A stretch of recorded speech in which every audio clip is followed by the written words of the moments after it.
I was 32 when I tied the knot with Peter. Looking back now, I question whether I truly knew him or if it was just an illusion. Both of us were born and raised in California. I in a small town in Northern California, while he was from a suburb of Los Angeles. I grew up in a hard-working family. My father worked in construction, and my mother was a nurse, always on the go and constantly busy. I was accustomed to the hustle and bustle, the perpetual motion of life moving forward. Peter, on the other hand, had a much more laid-back approach to life. He was 34 when we met, older and seemingly more grounded and calm. He worked as a mechanic in a small shop in LA fixing cars, but somehow he never seemed overly stressed about money or the future. When we first got together, I admired Peter's easygoing nature. He wasn't like the guys I had dated before, who were always so consumed by their careers or their aspirations. Peter simply lived. His carefree attitude was initially refreshing, but in retrospect I see how it also started to wear on me. I had a steady job at a retail store, and was constantly working overtime to make ends meet. We lived in a small apartment with barely enough space for the two of us. It was an older building with creaky floors and peeling paint, yet it was our home. The first few months were fine. We would go to the beach on weekends, grab an inexpensive bite to eat, and watch movies at night. It was simple. But then reality set in. The bills began to pile up: rent, groceries, the car payment, and Peter didn't seem to care. He would finish his shift at the shop and come home, often just flopping down on the couch and flipping through TV channels. I would be at the kitchen table sorting through the bills, and he would offer a half-hearted, "Don't worry, we'll figure it out." But I couldn't figure it out alone. I felt the pressure mounting, and as much as I loved him, I couldn't shake the feeling that he wasn't taking our future seriously. Each time I brought it up, he would shrug it off. "We're doing fine," he would say, without ever offering any real solutions. I remember distinctly the look on his face when I uttered those words. He gazed at me as if I had just delivered a brutal blow to his abdomen. "Is that what you think?" he snapped, abruptly rising from the couch and pacing about. "I'm doing my utmost. Perhaps it's not as much as you desire, but I'm fulfilling my part." "Your part?" I was incredulous at the words escaping his mouth. "You believe fixing cars constitutes your part?" "It's insufficient, Peter. It will never suffice." That night he stormed out, leaving me alone in the apartment, staring at the stack of bills. I was at a loss as to what to do next. I was drained both mentally and physically, and whenever I laid eyes on him, all I saw was someone who wasn't willing to fight for our relationship. That was when I began to question if this was truly worth the effort. I wasn't the sort to be unfaithful or seek affection outside of my marriage, yet I failed to realize how desperately I craved some form of validation until I met Antonio. I held a retail job, selling clothes in a mid-range department store. It was rather humdrum, but it paid the bills. One afternoon, Antonio entered the store, in search of a gift for his sister's birthday. He was in his late 30s, tall, well-attired, and exuded a quiet confidence. We struck up a conversation, and I noticed that he wasn't merely engaging in idle chatter like most customers. He was genuinely interested in me, posing questions about my life, my interests, and my goals. For the first time in months, someone was paying genuine attention to me in a way that felt authentic. We exchanged numbers, and before long we were texting each other regularly. Antonio was everything Peter wasn't: ambitious, considerate, and always prompt to offer compliments. Each time I received a message from him, I experienced this rush of excitement, something I hadn't felt in ages. But the more I conversed with Antonio, the more I recognized that I was no longer content with Peter's indifference.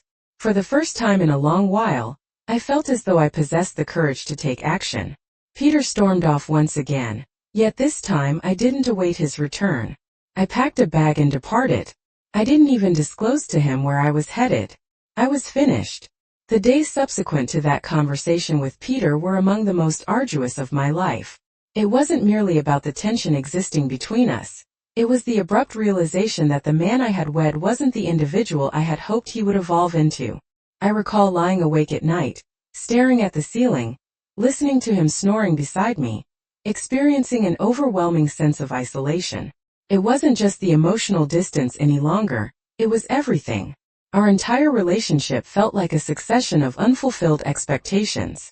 Peter wasn't just disregarding my needs, he was apathetic. And I couldn't fathom how to reach him. I endeavored, believe me, I truly did. We conversed, we disputed. We made pledges that neither of us had any intention of adhering to. But each time we discussed our issues, it seemed like we were speaking distinct languages. I'd pour out my heart and he'd sit there, his arms folded, nodding yet not truly listening. When I'd ask him to step up, to assume responsibility, he'd shrug it off. It's not that big of a deal, Allison. Why do you have to make everything so dramatic? I couldn't comprehend how someone could be so self-satisfied. It wasn't just about the bills anymore. It was about how he didn't seem to care that we were drifting farther apart. I required him to be more than just a guy I lived with. I needed him to be my partner, someone who could gaze into my eyes and say, "I've got this. We're in this together." But instead, I found myself conversing with Antonio increasingly. He wasn't merely a distraction. He was an escape. He made me feel noticed, heard, and, most importantly, valued. Antonio didn't just compliment me on my appearance as Peter did when he remembered to notice me. He actually listened to what I had to say. He was interested in my thoughts, my dreams, my concerns. Each time we talked, it was like a burden was lifted from my shoulders, and for the first time in a long while I felt as if I mattered. I had convinced myself that Peter and I were essentially leading separate lives anyway, and I wasn't planning to be unfaithful. I had no intention of leaving Peter for Antonio. However, the more I interacted with Antonio, the more I recognized just how much my marriage had already deteriorated. One evening I returned home after yet another exhausting day at work. Peter was sitting on the couch watching TV as usual. I could sense the knot in my stomach tightening. The unspoken tension between us had been escalating for days, and I knew it was only a matter of time before it erupted. But what I didn't anticipate was what occurred next. Peter said, "You've been acting distant," without even glancing at me. His voice was calm, yet there was a distinct edge to it. "I've been attempting to figure out what's going on, and I think I know what it is." I froze. My heart started pounding rapidly in my chest. I had no idea where this conversation was headed, but I could feel the brewing storm. "What are you talking about?" I asked, striving to sound nonchalant. He finally turned to face me, his eyes narrowing. "I know you've been texting that guy from work. Antonio, right?" My stomach plummeted. I wasn't surprised, Peter wasn't foolish. But hearing him say it aloud made everything seem so real. "What's it to you?" I retorted, unable to suppress the defensiveness in my voice. "Don't play dumb with me, Allison. I know what's going on," he said, his voice rising. "I'm not an idiot. You've been spending more time with him than with me. It's like you don't even care about us anymore." I felt my temper flare. Maybe I wouldn't have to talk to Antonio if you actually paid attention to me. Maybe I wouldn't need someone else to make me feel like I'm worth something if you could just step up and act like a proper partner. Am I just some sort of failure simply because I'm not impeccable? Perhaps if you weren't constantly exerting pressure on me, I would be able to sort myself out. But you never give me a moment to breathe, constantly harping on the same darn things over and over. I was at a loss for words. The rage simmering between us was stifling. The love we once held seemed like a distant memory, a tale we both told ourselves to evade facing the truth. I could sense the tears welling up, yet I refused to let them spill. I wasn't going to weep in front of him anymore, not after all that had transpired. "I'm finished, Peter," I stated quietly, the words slipping out of my mouth before I could halt them. "I can't endure this any longer." His face paled. "What do you mean you're done? You're truly just giving up on us like this? After all we've been through?" "I'm not giving up," I said, my voice quivering but resolute. "I'm merely done attempting to bear the burden of this relationship alone. I can't continue to live like this. I deserve more than this." The ensuing silence was deafening. Peter didn't know how to respond. He opened his mouth, then closed it again. He was at a loss for words, and I could see it in his eyes. He knew. Deep down he knew I was right. He hadn't been the man I needed him to be, and I had been striving for too long to mold him into someone he wasn't. I snatched my bag and walked out the door, leaving him behind in the apartment we once shared. For the first time in years I felt a glimmer of hope. I didn't know what lay ahead, but I knew I couldn't remain in that toxic environment any longer. I couldn't fix him and I couldn't fix us. I spent some time staying with a friend, primarily to gain a bit of personal space.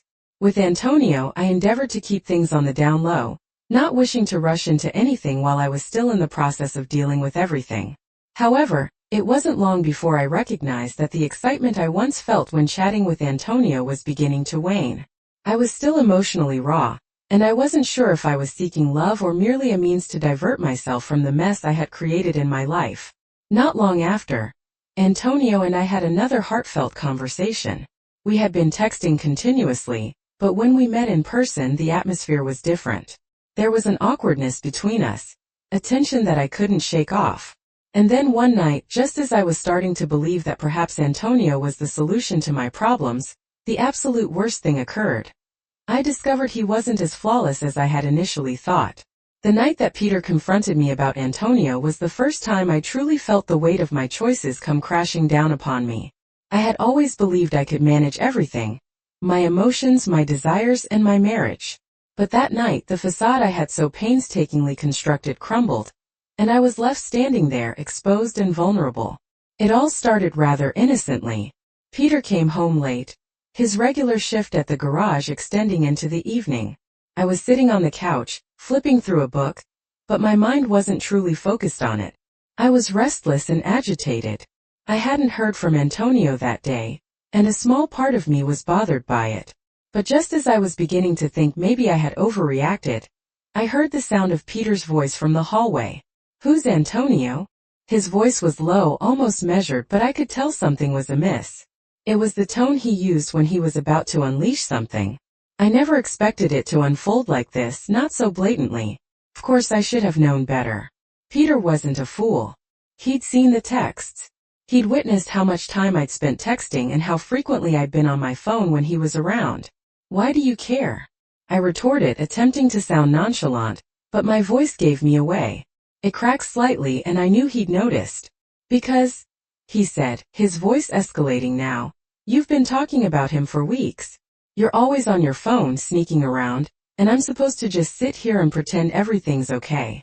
I gazed at him, feeling the frustration mounting within me. "You want me to just sit here and pretend everything's okay? You've scarcely glanced at me in the past year. I'm drowning here, Peter. Drowning in bills, in this apartment, in this marriage. And when I talk to you about it, you tell me I'm overreacting.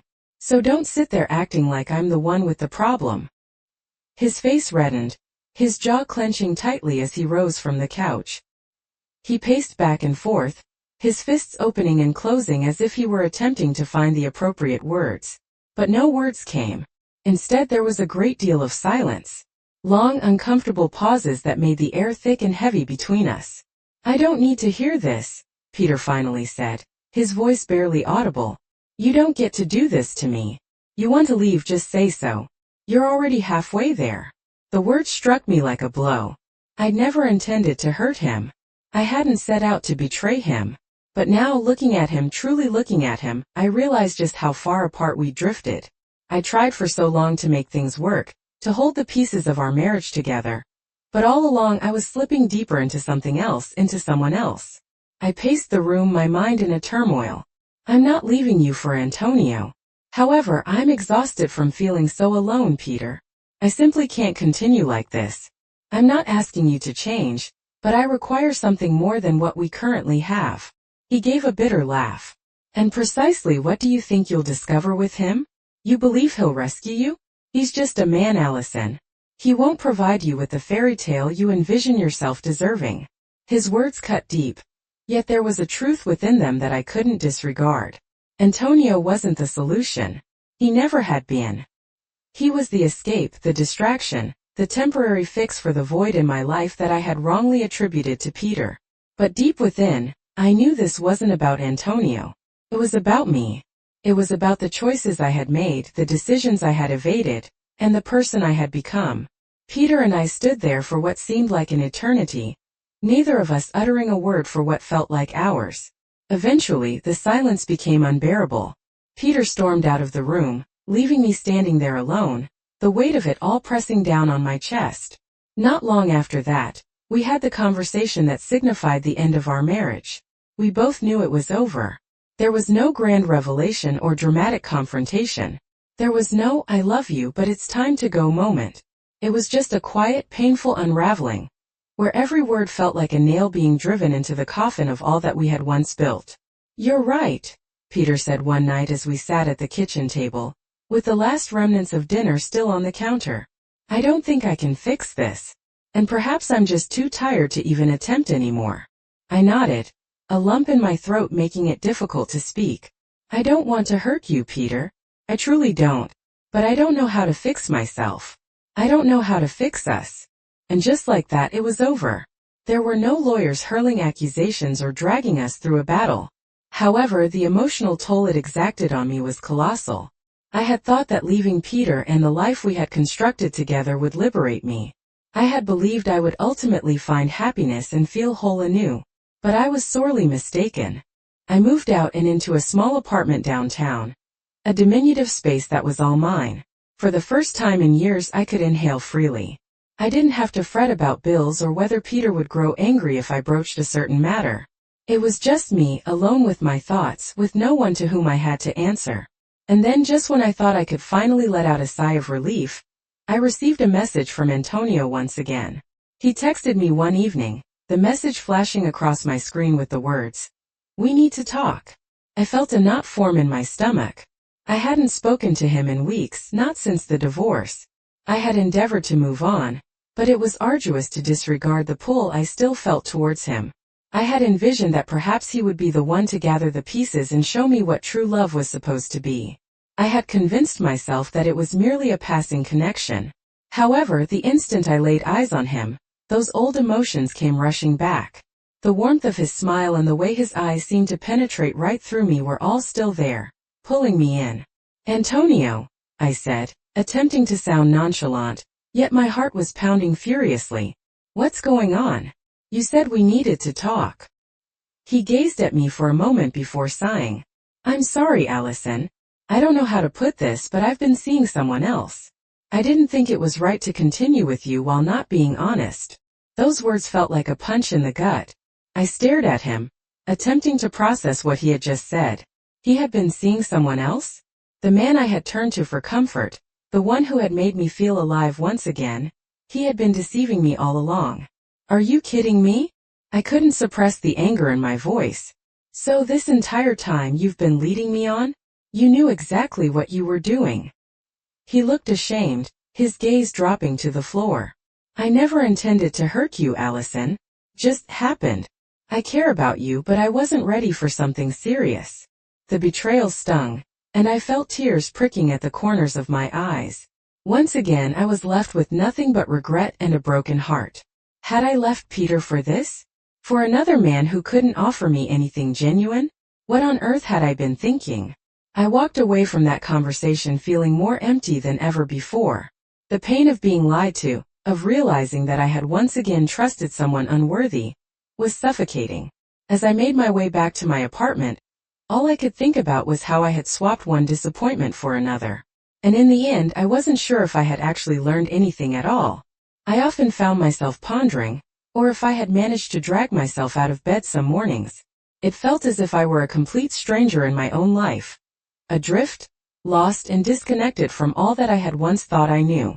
I had made bold choices, ones I firmly believed would lead to something better. Yet here I was, sitting amidst the ruins of it all. The most challenging aspect wasn't merely the fact that Antonio had deceived me. It was the realization that I had left Peter for something that, in the end, turned out to be just as vacuous, just as fleeting. I had regarded Antonio as my escape, my way out of the turmoil I'd found myself in with Peter. But I had been mistaken. The illusion of something superior was precisely that, an illusion.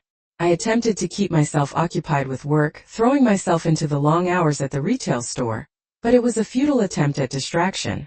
Each time I saw my phone illuminate, I half hoped it would be Antonio, apologizing once more or offering an explanation.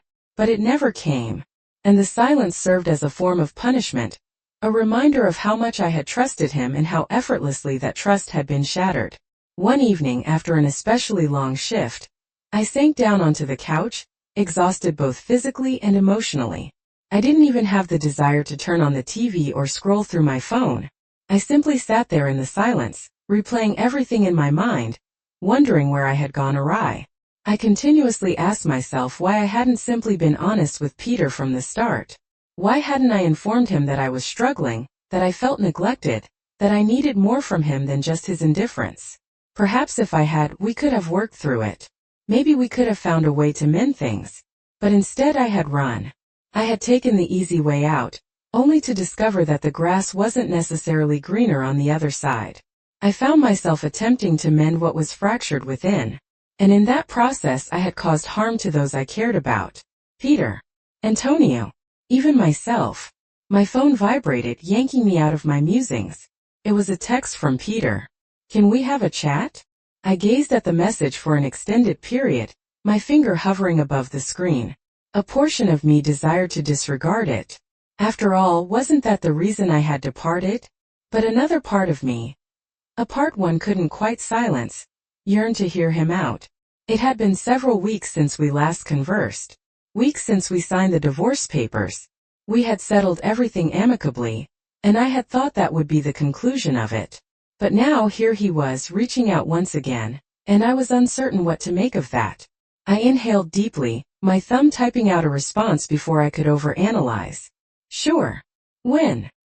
He replied almost instantaneously, suggesting we meet at a small diner on the outskirts of town.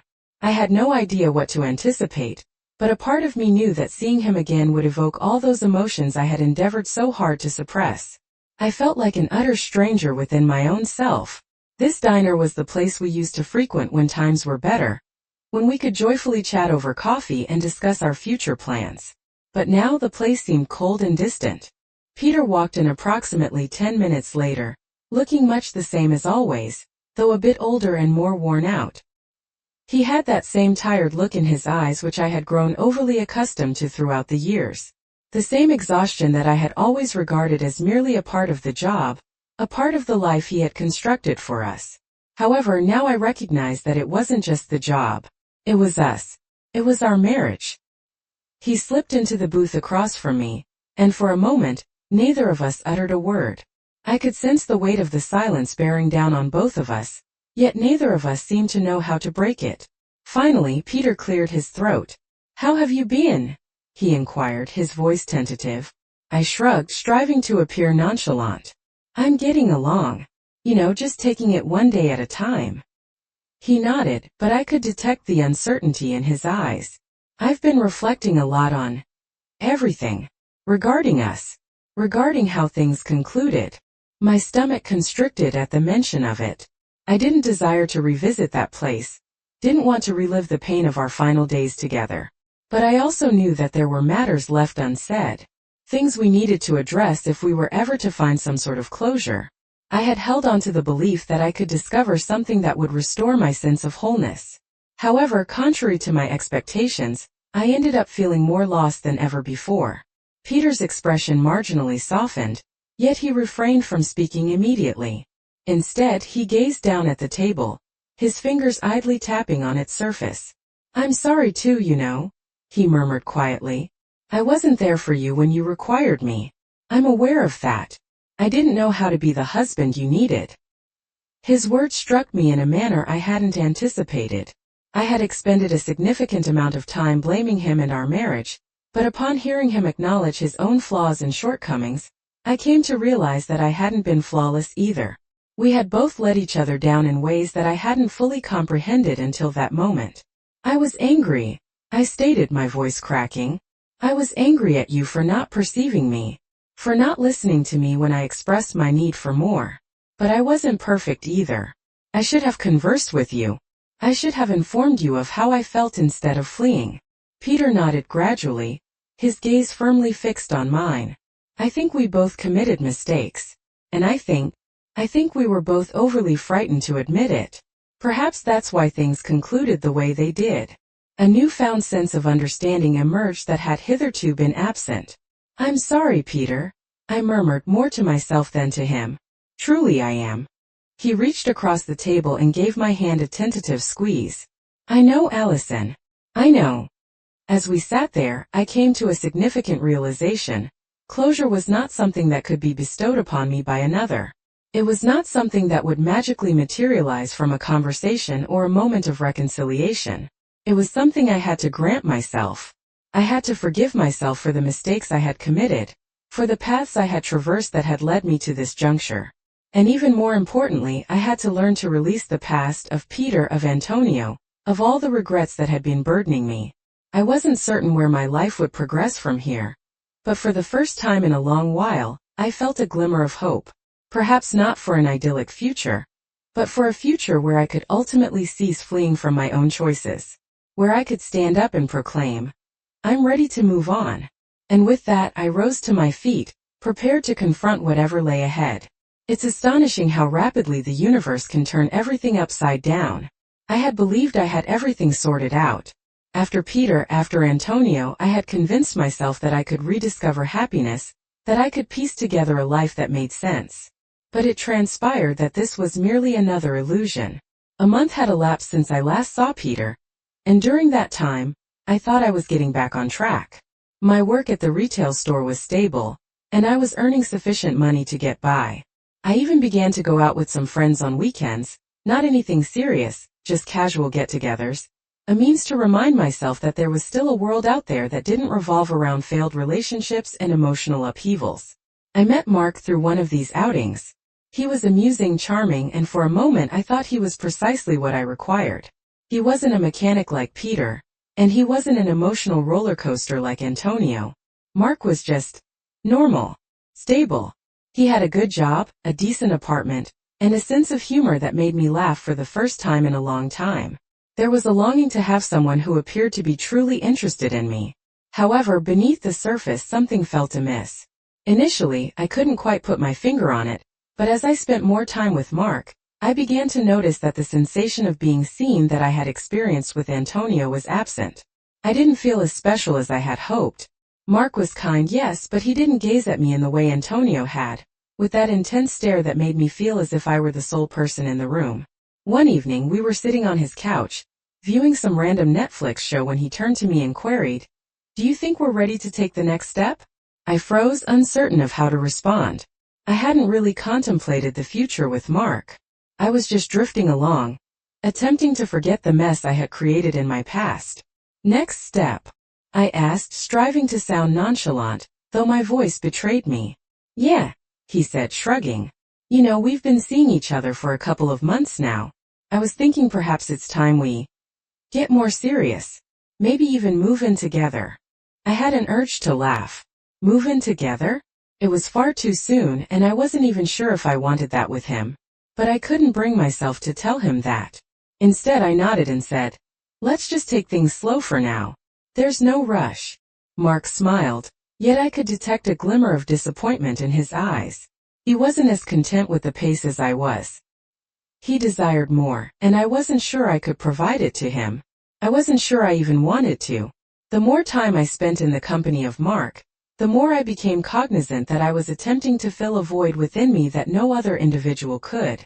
I had erroneously supposed that locating someone new would rectify all matters, yet it merely served to make me feel even more vacant.